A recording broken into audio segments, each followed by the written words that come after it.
The Battle of the Milvian Bridge, a turning point in Roman and Christian history.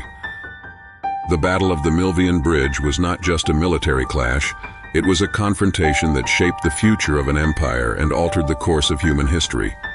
Taking place on October 28, 312 AD, it was a decisive conflict between two Roman emperors, Constantine the Great and Maxentius.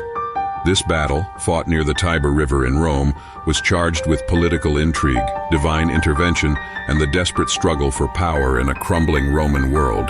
It also marked a pivotal moment in the rise of Christianity, forever intertwining faith and empire.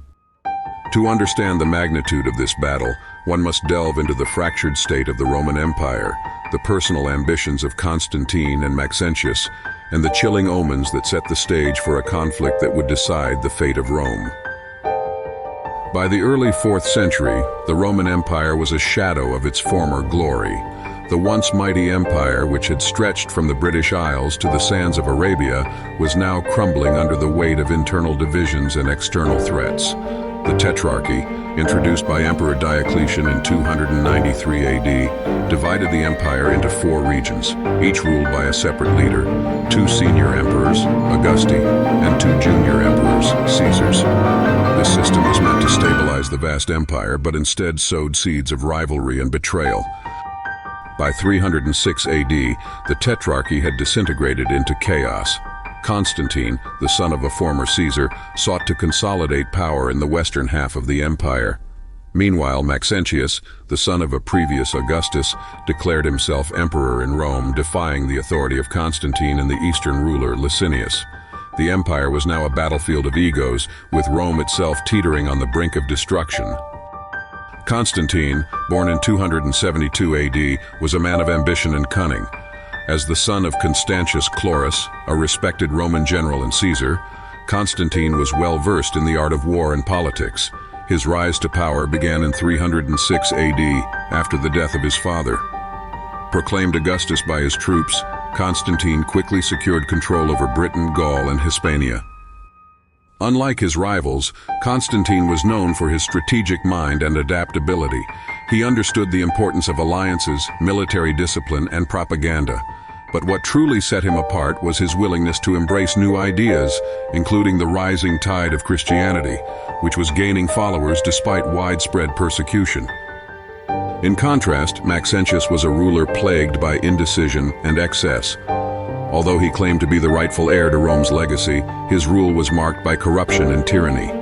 Proclaimed emperor in 306 AD by the Praetorian Guard, Maxentius seized power in Rome and Italy, styling himself as a defender of the Eternal City. However, Maxentius's reign was far from glorious. He alienated the Senate and the people with heavy taxation and ruthless suppression of dissent.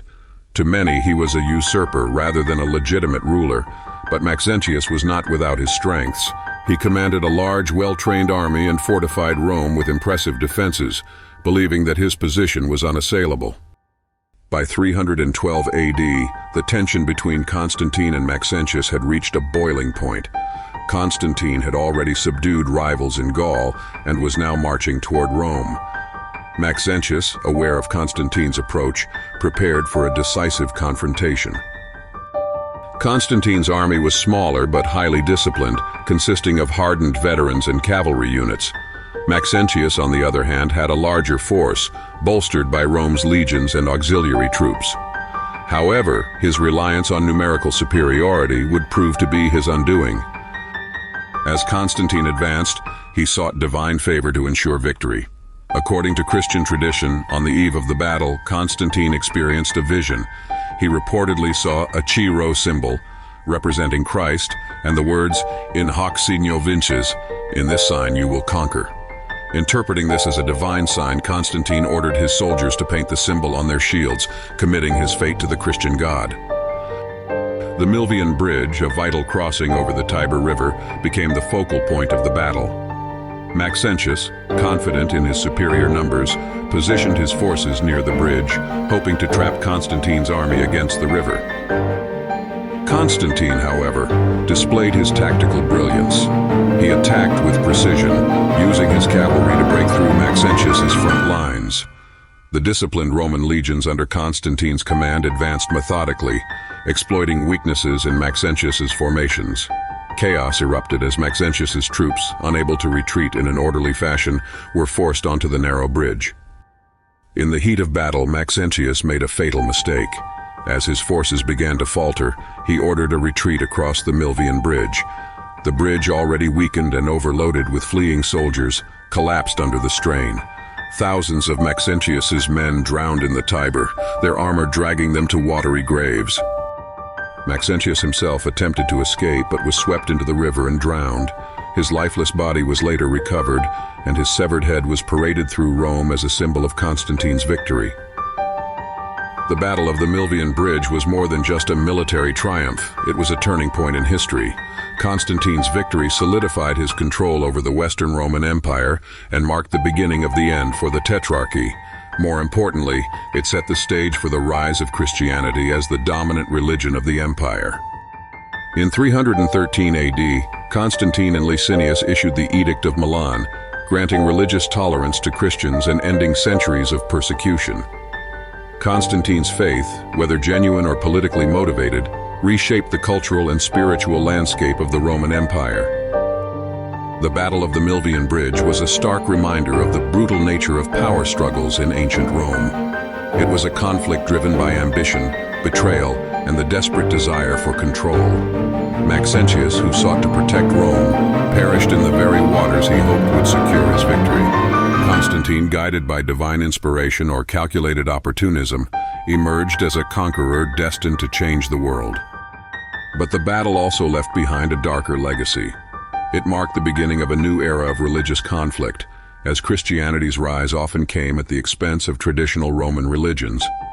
The once diverse spiritual fabric of the empire was gradually replaced by a monolithic faith enforced through imperial power. The Battle of the Milvian Bridge was more than a clash between two emperors. It was a crucible in which the fate of Rome was decided. For Constantine, it was a step toward eternal glory, cementing his legacy as the first Christian emperor.